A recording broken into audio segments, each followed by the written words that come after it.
Welcome to Rise and Thrive Women, journeying from surviving to thriving after abuse. We're your hosts, Susie and Heather, and we are so glad that you're here. If you've experienced the heartache of toxic relationships, you know the feeling of being lost, broken, and unsure of where to turn next. And this podcast is for you. We're here to inspire, educate, and empower women like you, no matter where you are in your healing journey. Together, we're going to challenge the misconceptions surrounding domestic abuse, explore practical solutions, and listen to incredible survivor stories that remind us all that there is a brighter, better future waiting for you. It's time to rise, thrive, and choose yourself, and let's begin this healing journey together. Yay. How are you, Susie? I'm good. How are you? I am fantastic. Good. Yeah, it's finally getting warmer in my area where I live, so I'm pretty excited about that. It's like sunny and 70. So getting unbearable here. Is it getting already hot and humid? What's like I don't want to say unbearable. It's not unbearable for me. Yesterday I was in the pool while I was like brainstorming, business goals and content topics and all that other stuff. So I'm not complaining. That doesn't sound unbearable. Yeah, that sounds okay to me. Right. We won't be able to. It's very humid already. I will say that. Yeah, I'm sure.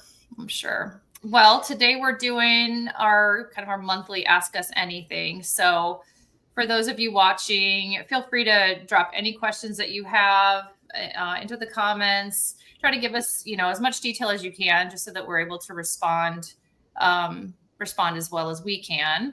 And kind of stay tuned, because sometimes we'll ask follow-up questions to people's questions. So feel free to just keep interacting with us, and we'll get to the bottom of your questions. So we're excited to hear from you guys. Yeah, last week we had a really great session. I'm just going to start calling these live sessions because that's what it feels like when we're doing Q&A. But last week we had a really great topic, and it was about enablers, and we had so much interaction and a lot of different questions and engagement that we haven't really, or I would say increased engagement compared to past episodes. So if you have any questions related to what we talked about last week in terms of enablers, that's what this is for. If you have a completely unrelated topic and you're trying to navigate toxic, abusive, narcissistic, separation, divorce, boundaries, not just with romantic partners, but even if you have a family member, a parent, a friend, a coworker, if you feel like you're kind of being consumed by some of that toxicity and you're having problems navigating it, drop that question, and Susie and I would love to answer it for you.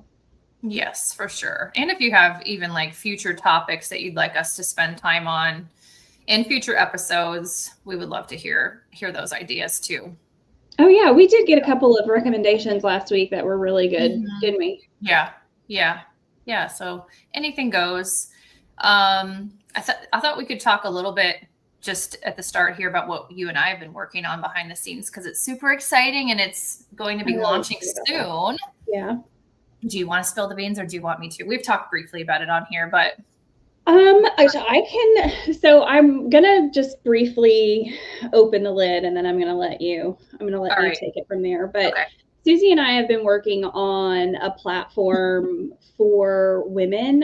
I mean, this episode, or our Facebook group, our free community, is called Rise and Thrive Women. And what we've been building for the past 4 months is a school community, right? It's a safe space for women to navigate healing from narcissistic abuse.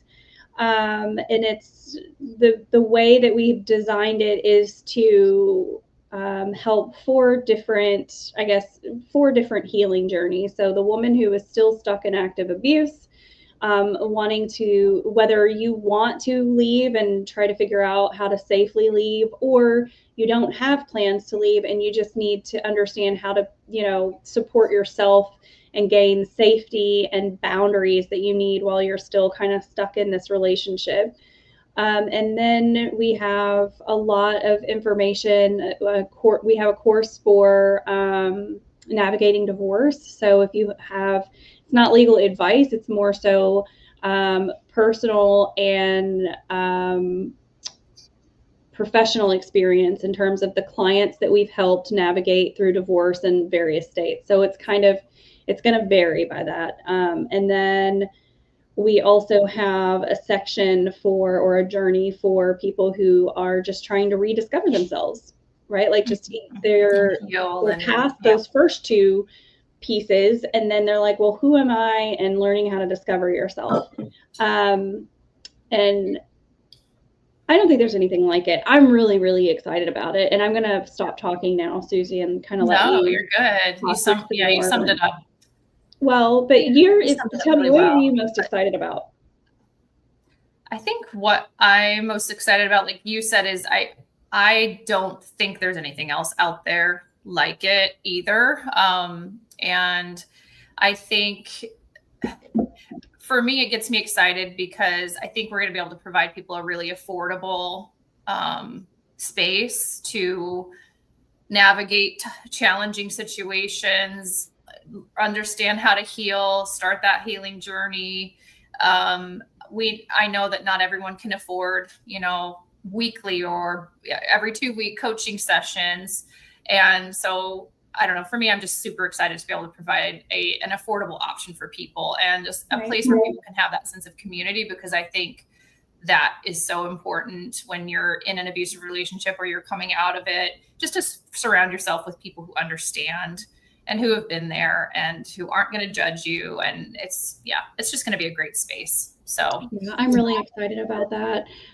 Speaking of, we do still have 6 free spots so we are opening this up for the first 10 people absolutely free. And that means like a lifetime free. It doesn't mean that we're going to it's not going to be some bait and switch platform that you get access to and then, suddenly you're going to have to pay for it. We want to be able to have some founding members, right? And take advantage of what it's going to look like in its beta phase, right? Because it's going to change as we go. And so as founding members, we want to be able to offer at least 10 women a space, a lifetime guarantee that you'll have access to that space for free. And we're also going to be doing groups, right?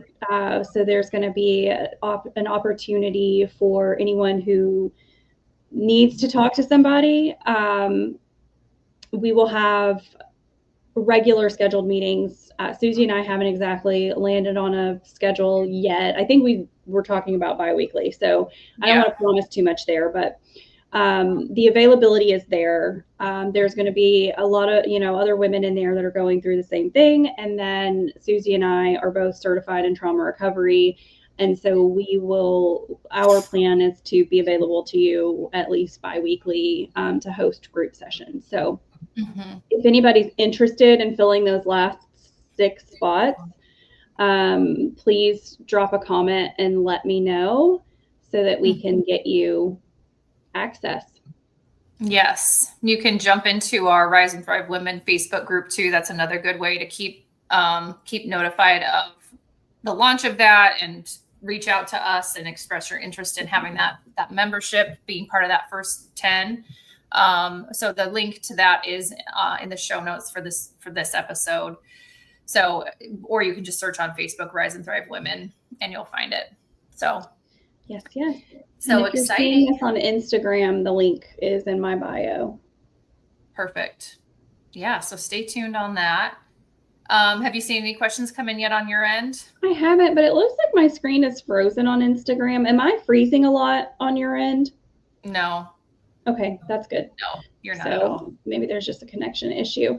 I actually, hang on one second. Let me go check YouTube. Okay. So I feel like my self-esteem is at rock bottom. How do I rebuild it? Yeah, that's a common challenge, right? That I think you and I could both attest to, like hearing that a lot from women who come out of these abusive relationships, just feeling like their souls have been crushed, like your light, you feel like your light has been dimmed. You feel just like a totally different version of yourself. So first of all, I guess I would say know that that's unfortunately a normal outcome from these relationships. So don't beat yourself up for feeling that way, because I think a lot of people have a lot of shame around that for feeling that way, but it's not your fault. It's a result of the circumstances that you lived in. But how do you start? What was the original question? Just how your self-esteem is rock bottom.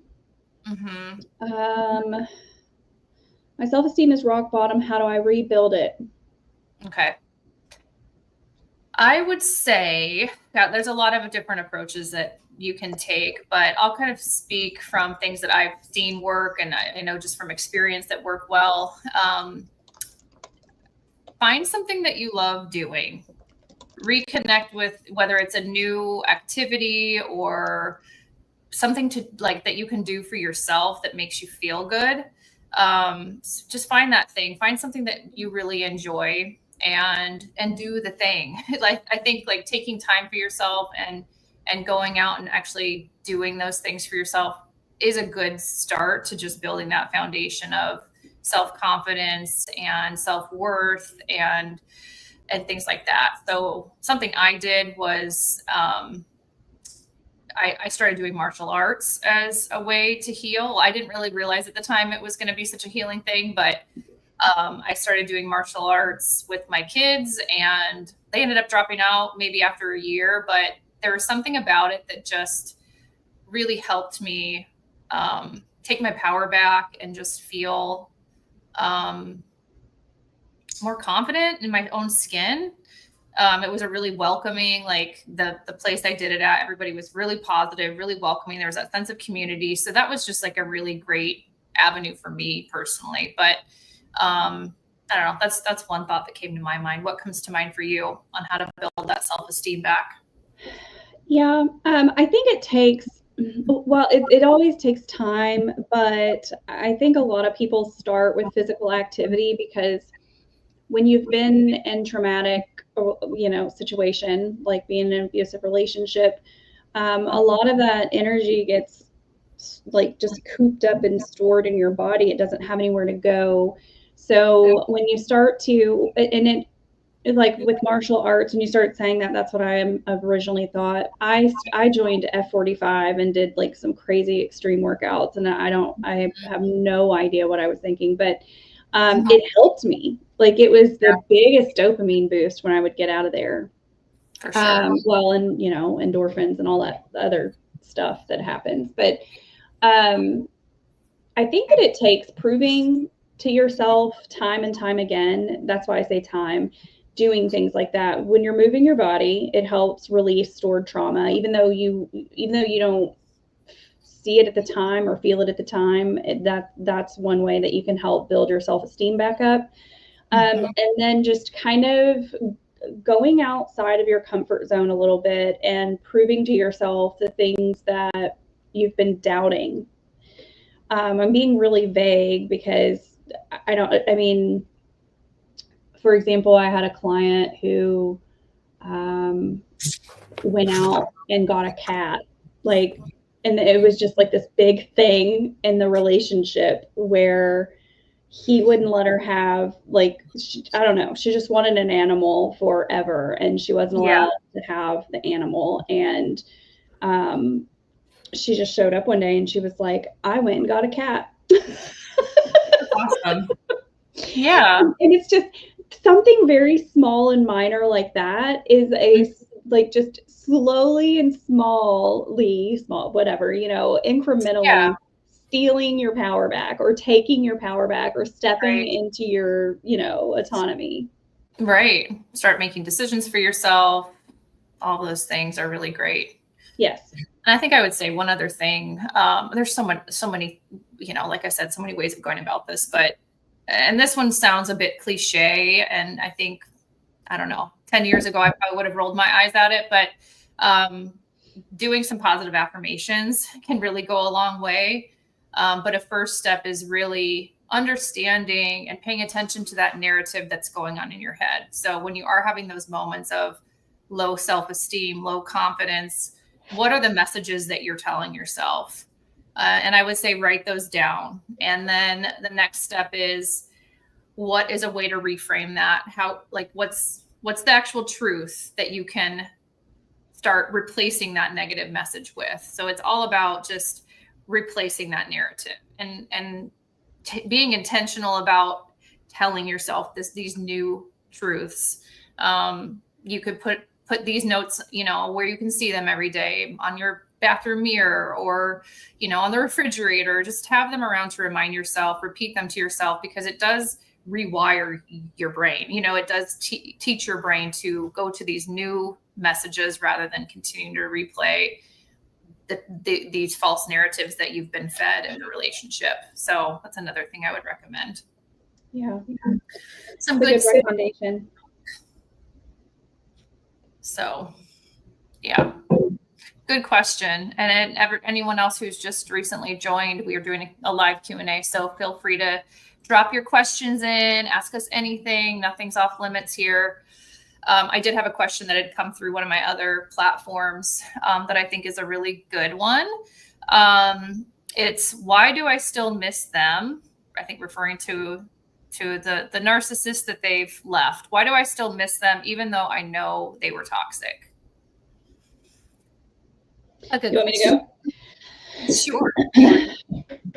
So, yeah. So, one, depending on how long it doesn't really matter how long you've been in the relationships, an emotional dependency, a trauma bond is formed when you're with an abusive person. Narcissists are really good at slowly over time kind of creating this dependency within us to where our worth, our sense of self is completely dependent on their opinion, on their approval, on their opinion, on their approval. I'll just stop there. And so when you leave, that's the right decision. And so many people start to have what's called euphoric recall, which is when you start to remember only the good times and you block out the abuse. That's called euphoric recall. And typically this happens in the withdrawal phase. It is, believe it or not, we go through withdrawals from the narcissist. And your body, it's a chemical dependency, and it's kind of where you hit your lowest low, and your body is just really craving to feel good again, right? And because you've been in abuse for so long, it's almost as if your brain thinks the only way that you can get that feel good is if you reach back out to the person who's been supplying it to you for so long. Right. And so it is an addiction. It's called a trauma bond. It's normal. There are a ton of different side effects, and Susie, I'll let you talk about that if you want to, but there are a ton of different side effects for you to kind of understand if that's what you're experiencing. It's completely normal. If you talk to someone who doesn't understand and they make you feel bad about it, that's not a safe person to talk to. It doesn't mean that they don't love you or they're not, they don't support you. It just means that they don't understand what you're going through, and you need to talk to someone who does, and who will kind of help normalize that for you and help get you through to the other side of that. Because a lot of people, that's when they go back to the abuse, right? Whenever you're right there and you feel that weakness or the urge to want to reach out, that is when people get caught back up into reconciliation. So for sure. Yeah. No, I think you summed it up well. The trauma bond piece is huge. And I would just say, to piggyback off of how you wrapped that up, is it's important to understand your triggers and recognize when you are in those moments of weakness and what's behind it, because then you can proactively have some things in place to avoid going back. Like you said, those are the times when you're most likely to do that. You're most likely to cave. So, whether it's calling a friend, or maybe you need to avoid substances for a while, because, if you drank too many drinks or whatever. Sometimes that makes us let our guard down.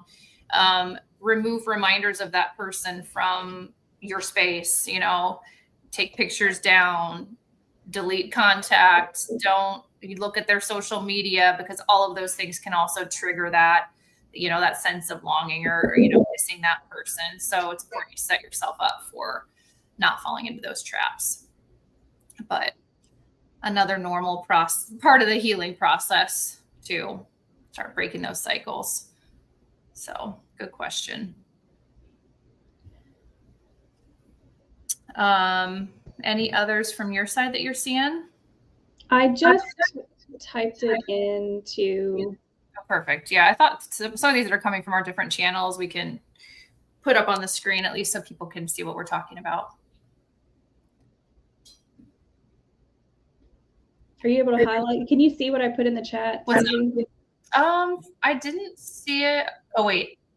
It came through in the private chat. It's the private. Okay, hang on here. I put it in the private comments. Okay. Here, let me put it in the active comments. Regular comments. Yeah. There we go. I see it. Yes. There. All right. I'm scared I'll never have a healthy relationship again. How do I get past the fear? Oh, that's a really good one. You want to take this one first? Sure. Yeah, another really common question I feel like we hear a lot. Yeah, it's that fear of going through what you've experienced again. I think also what's under that a lot is just the hesitancy to trust people again, just the fear of trusting someone again and getting hurt. So what I do, like kind of working through this type of thing with clients, I start first by just getting crystal clear on what actually is a healthy relationship. Because a lot of people who come out of these relationships don't really know. Maybe they've never even experienced a healthy relationship before. So really getting clear on what's a healthy relationship, what do I deserve?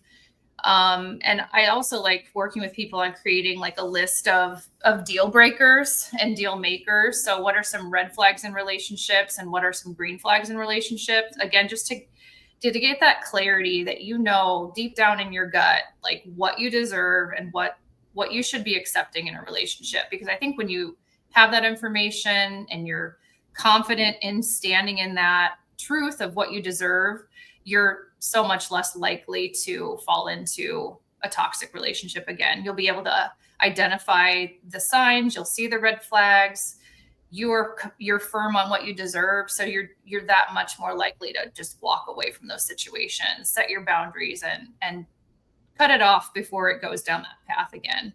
So those are some things that I typically help people with when it comes to this question. What else? Really good for you? Yeah, I think first, you need to establish some single time. Right? Yes. Like if you're someone who's been in an abusive relationship for 10 plus years, you probably need to be single. And this is going to come across crazy, but I think that you should probably be single for 1 to 2 years. I know that when you come out of abuse, 6 months out feels like a long time, but you'd be interested to see, or I guess you'd be interested on this journey to know how, or to learn how much of the abuse is hardwired into your nervous system. So I would say first set some boundaries with yourself in terms of how long you're going to be single. Sure. Then once you're out past that and you're ready to start dating, what Susie said, having a list and knowing up front what are deal breakers and what are deal makers. And then I would also even say, have a communication plan, right? Like you're going to have to, in abusive situations, we get silenced a lot and we forget that we have a voice, right? And a lot of times when we're dating, it's almost like we accept whoever is right there ready to, settle down with us. And so I think that being able to communicate your needs is learning how to communicate your needs. That's going to be a big one.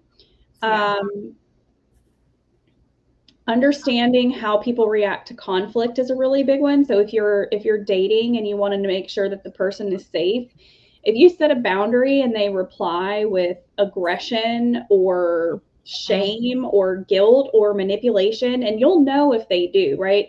If you are asking for something very simple just for your own safety, or you just for whatever reason, or you just want time for yourself or whatever, then I didn't realize I was making you feel that way, and working on it together, it's a no-go. So understand, or just paying attention to conflict, because it's going to come up. It comes up in every relationship. So those are two really big ones. And then I would just say the third really big one is knowing that you're going to be triggered in relationships, and it doesn't mean that the person isn't safe. So you're going to have to, and that's, why Susie and I do what we do, is to kind of help you sift through some of those uncertainties until it's part of building trust with yourself, and knowing that when you're in a relationship with someone, you're going to be triggered, and you're going to want to understand the difference between a trigger from a feeling from the past, or a trigger from something that's in your nervous system saying, hey, this is a red flag. Because after abuse, it's going to happen, and you may not be able to tell the difference between the two. So yeah, for sure. It all comes back, I think, to just learning to trust yourself again.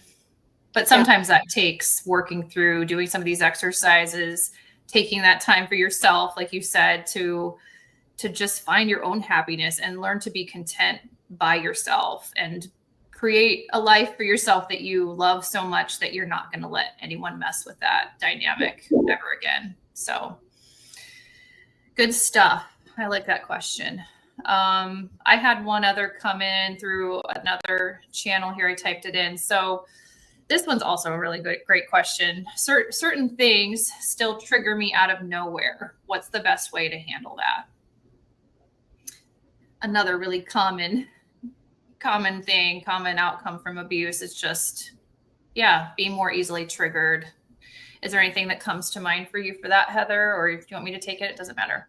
I think you and I talked about even doing a whole show about this. So yeah, I mean, after coming out of abuse, you're going to be more sensitive, right? And anyone who makes you feel like you're not allowed to be sensitive, I would say you maybe need to have some boundaries and kind of, I don't want to say isolate yourself, but put some protective layers up around people who are going to make you feel like you don't have the right to be sensitive.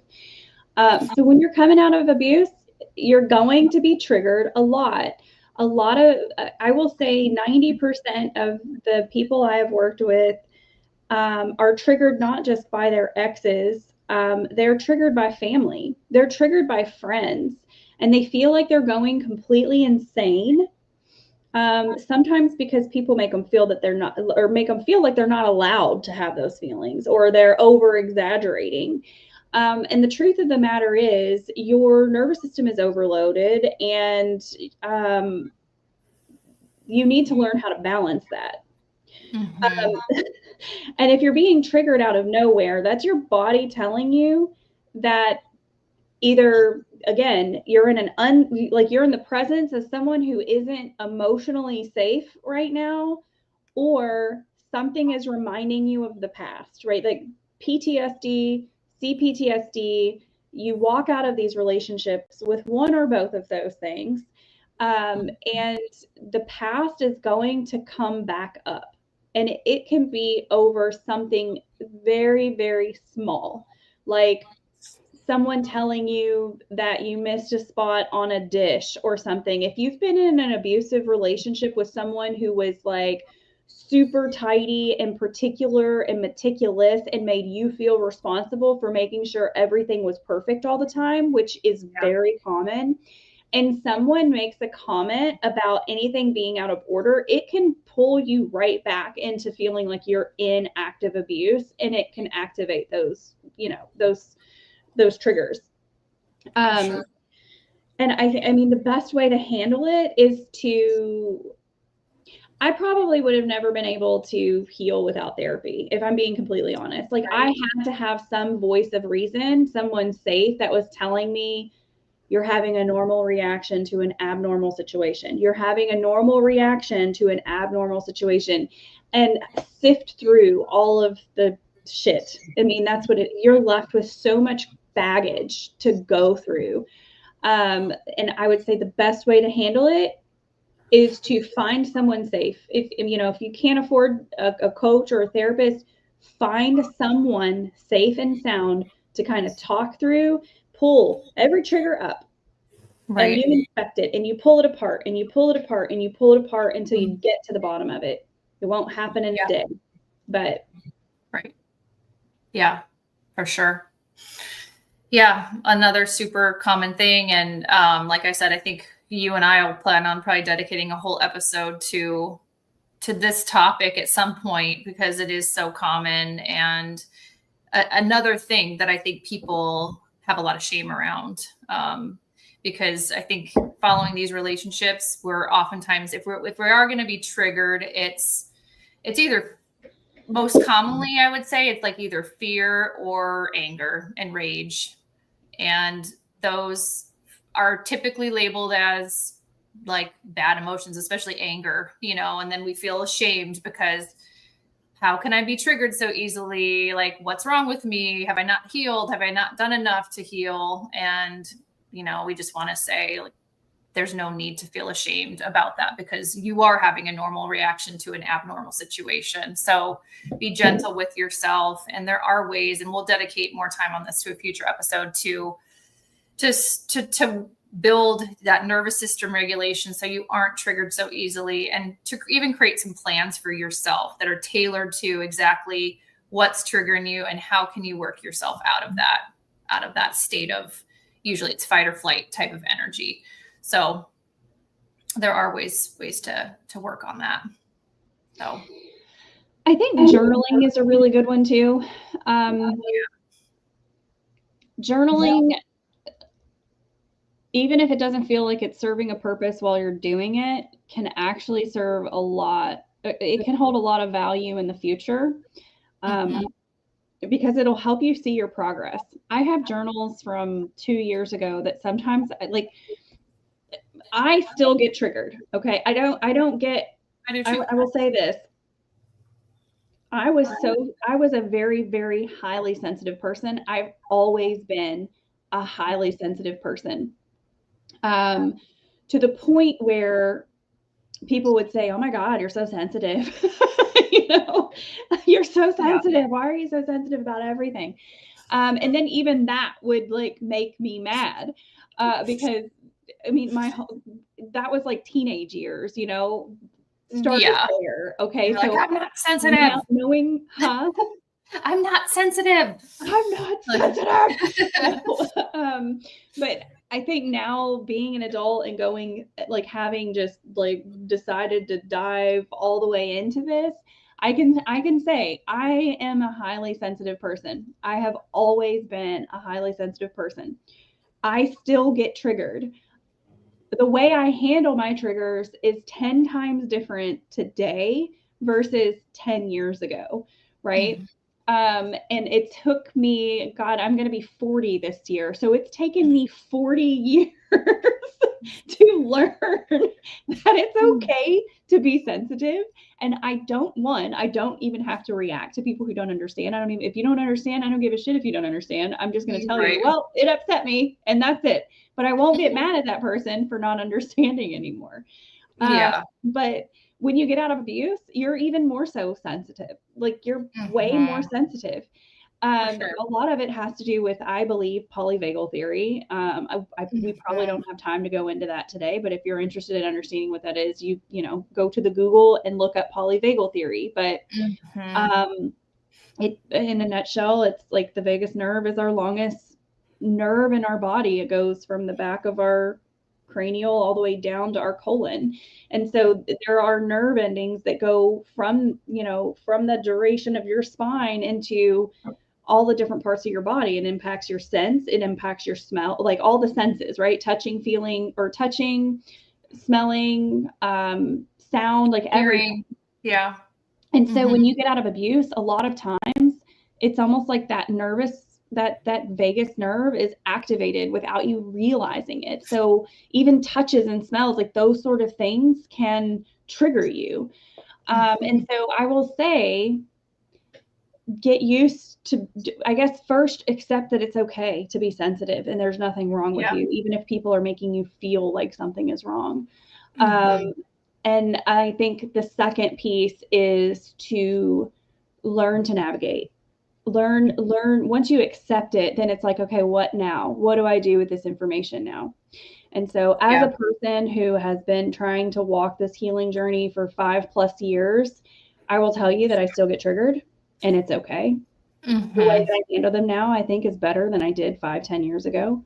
And hopefully in 5 or 10 years, those triggers will start to, like it won't be that way anymore. But they're going to come and they're going to be a part of your journey. Welcome them. Sure. Yeah. Do you have a go-to strategy for yourself when you're triggered, or does it depend on the situation?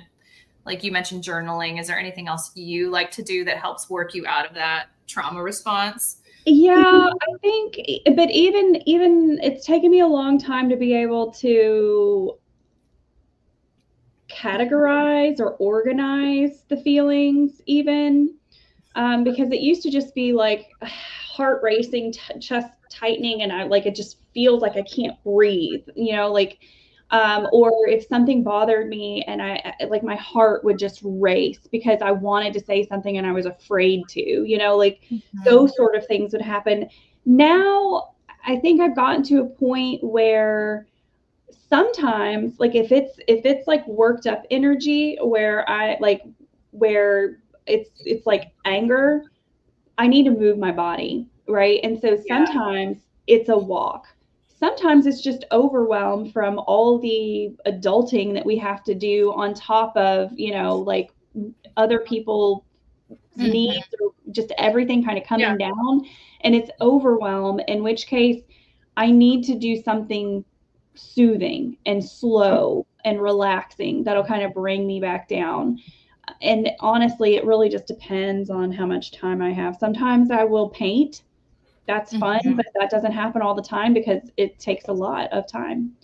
Right. Sometimes I will soak in a salt bath, for anybody listening. Salt helps release or remove negative energy from the body. So you can soak in an Epsom salt bath. That's really nice. And sometimes I can meditate. My mind has gotten to a point where I can meditate. That is great. New, but I still am not there yet. Like 4 months in the making where I'm finally I'm like, oh, okay, I can do this now. Holy shit. That's awesome. I love that. Yeah. Movement's usually my go-to. Like you said, just taking a walk, or with my martial arts background, I've got a punching bag in my basement. I'll put some music on in my headphones and that's awesome. Hit the bag a little bit, or even I found like shaking my body releases a lot of that fight or flight energy. So, and I can usually feel it like bubbling up. So just like learning what that feels like in your body is a great first step. But I like to just like shake out, and I look probably pretty weird doing it, but just like shake out all the parts of my body, my legs, my arms, shake my head. And just sometimes I'll do it with music on. Sometimes it's raging music. Sometimes it's more calming. But I always notice a huge difference in just like that icky feeling, that icky energy, just leaving my body after doing shaking for a minute or two. So it's another good I've done that before. It's like, and when you stand up, you can kind of like jump around on your like tiptoes and just kind of get it. I do that like when I feel nervous. It helps get like nervous energy out.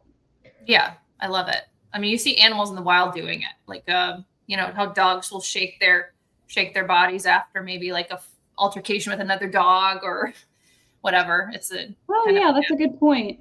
Natural animalistic instinct that we don't really do unless we're thinking about it or know to do it. So anyways. Yeah. Our logical mind says we're not animals, but we are. Yeah. We totally are. Yeah.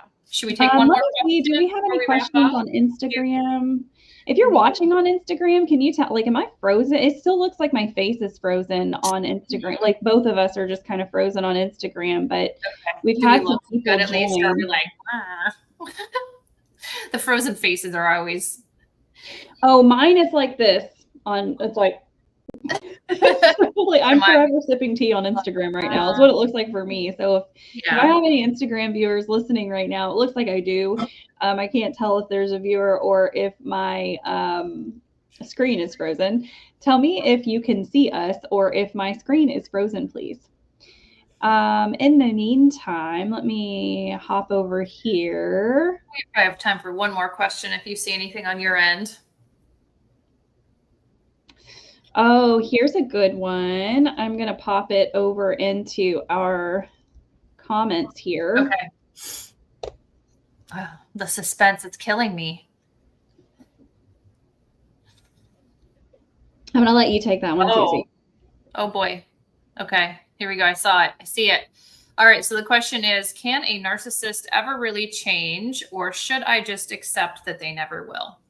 All right, so my response to this question is, I hate saying never, but I would say it's not likely, unless they have a major awakening and are willing to put in a lot of effort to change. And that's more than just telling you they've changed. That's seeking, that's anything from seeking individual counseling, psychotherapy, potentially, getting help with substance use, if that's something that has, that magnifies their abuse.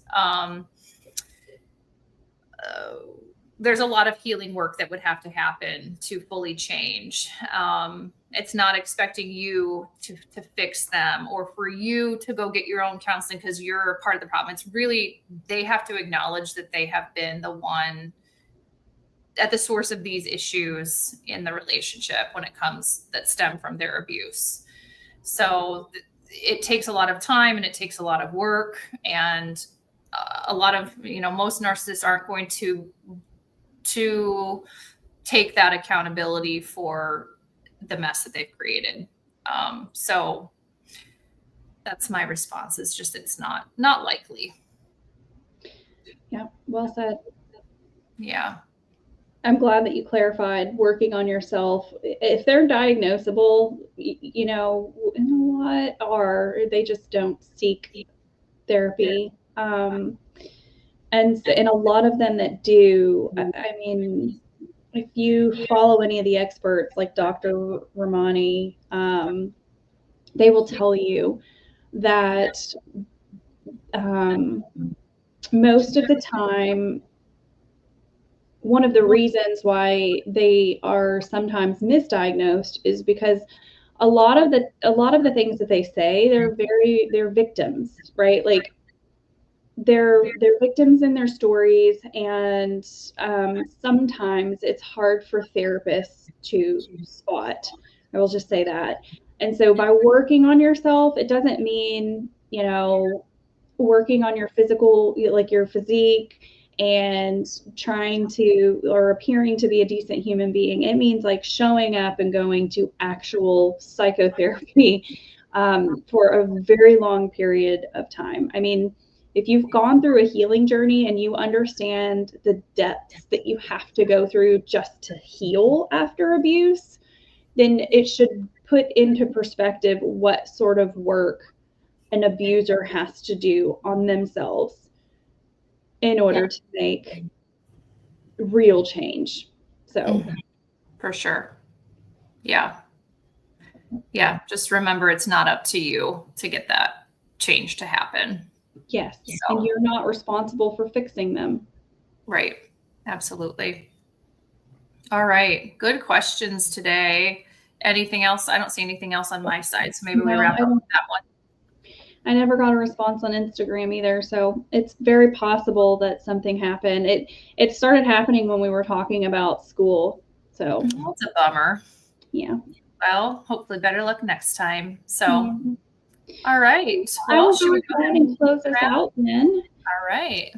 So thank you all for joining us on this episode of Rise and Thrive Women. We hope today's conversation has inspired you to take charge of your healing journey, whether it's new perspective, renewed hope, or the courage to move forward. It's worth celebrating.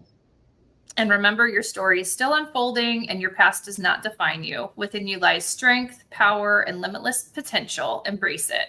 Trust and follow your intuition with courage. Be bold, be brave, and always trust yourself. Until we meet again, take care, rise above, and thrive. You've got this. We'll see you next time. Bye.